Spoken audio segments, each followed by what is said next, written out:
ертең жарыс басталады. Жарысқа жаңадан бапкер келеді. Сол бапкер арқылы сендер бір үлкен жеңіске жетуге мүмкіндік бар.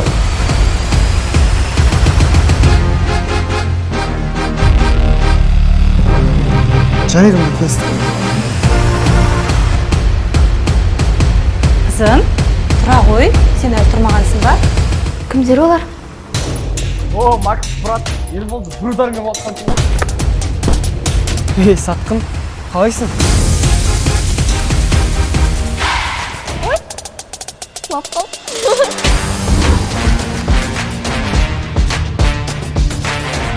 Сезім сен негізі үзігіншісің. Жарайды. Жоқ, олай демеш. Қажыр артық оның менен.